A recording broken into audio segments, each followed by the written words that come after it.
से पहले जो रिजल्ट थे या 2000 से पहले जो रिजल्ट थे उससे तकरीबन 1.5-2 गुना सर्वाइवल रेट बढ़ चुका है। और अभी जैसे मैंने पहले बताया कि 1 year survival is almost touching 90%, 88%, और 3 ईयर सर्वाइवल तकरीबन 65-70% तक पहुंच गया, और 5 ईयर सर्वाइवल जो है 55% के करीब चला गया है। इसलिए और जो 20 ईयर सर्वाइवल है वो भी अब 40% के करीब, 10 ईयर सर्वाइवल जो है 40% है, और 20 ईयर सर्वाइवल भी तकरीबन 28% के करीब पहुंच गया, जो कि उन पेशेंट्स की बात कर रहे हैं हम जिनमें chances of survival was just a few weeks, few days, few weeks, और मैक्सिमम में फ्यू मंथ्स, और उनकी क्वालिटी ऑफ लाइफ इतनी ख़राब थी कि वो चल फिर नहीं सकते थे, अपने आप की लुक आफ्टर नहीं कर सकते थे, टॉयलेट तक नहीं जा सकते थे, ऑक्सीजन लगी हुई है, मशीनें लगी हुई हैं, या वेंटिलेटर पे हैं, या एक्मो पे हैं, या बाईपैक पे 24 घंटे में 16 घंटे बाईपैक मशीनों पे चल रहे हैं।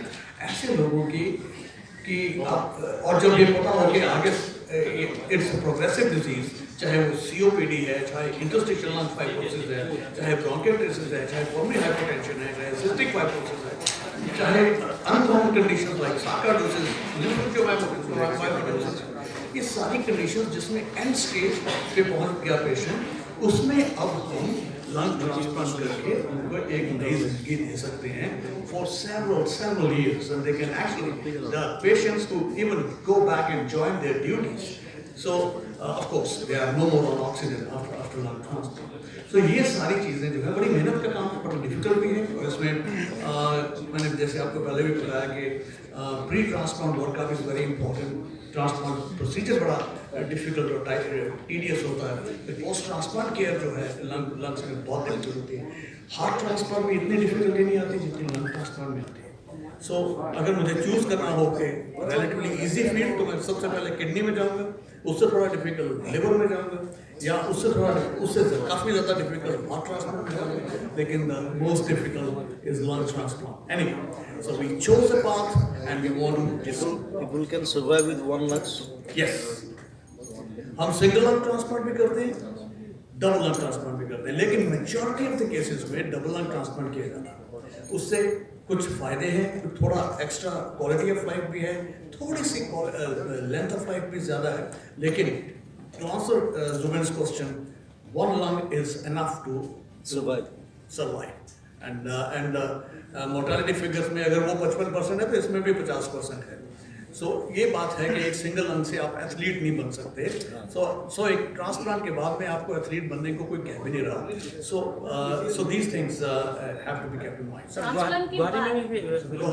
गुवाहाटी में ट्रांसप्लांट अवेलेबल नहीं है, लेकिन हम regional transplant lung transplant centre यहाँ पे बना रहे हैं, जिसमें कि लंग ट्रांसप्लांट कोऑर्डिनेटर होगा। अपोलो हॉस्पिटल जो यहाँ पे गुवाहाटी में है, उनके साथ पूरा उनका ट्रेनिंग प्रोग्राम भी स्टार्ट करने लगे हैं।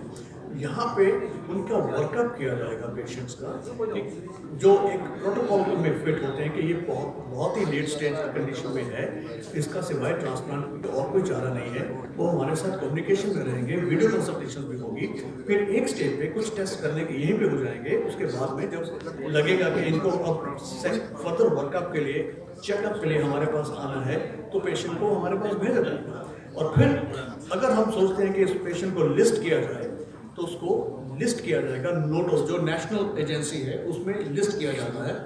उसके बाद में फिर जब ऑर्गन कहीं अवेलेबल होता है, तो वो लिस्टिंग जो है सारे हिंदुस्तान की होती है। उसमें हम ये नहीं होता कि मैं गुवाहाटी का हूँ या मैं दिल्ली का हूँ या मैं ये, उसमें एक प्रायोरिटी एक चीज़ की ज़रूर होती है। जो लोग मशीनों पे हैं, वेंटिलेटर पे हैं, या एक्मो मशीन जो है, जैसे हार्ट लंग मशीन होती है, जो उसमें है, उन लोगों को प्रायोरिटी दी जाती है। उनका एक लंग एलोकेशन स्कोर बनाया जाता है। वो स्कोर जिनका ज़्यादा होता है उनको प्रायोरिटाइज किया जाता है, नहीं तो बेचारे मर जाएंगे। वो इतने सिक हैं, उनका खर्चा इतना हो रहा है हॉस्पिटल्स में इन मशीनों के ऊपर।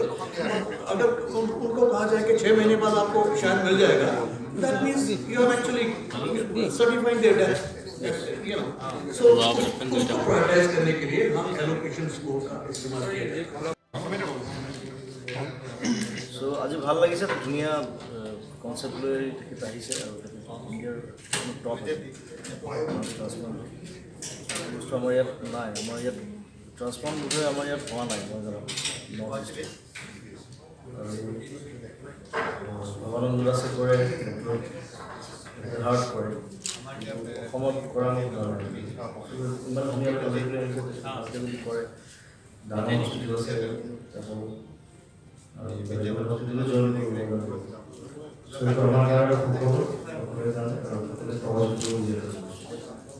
Thank you.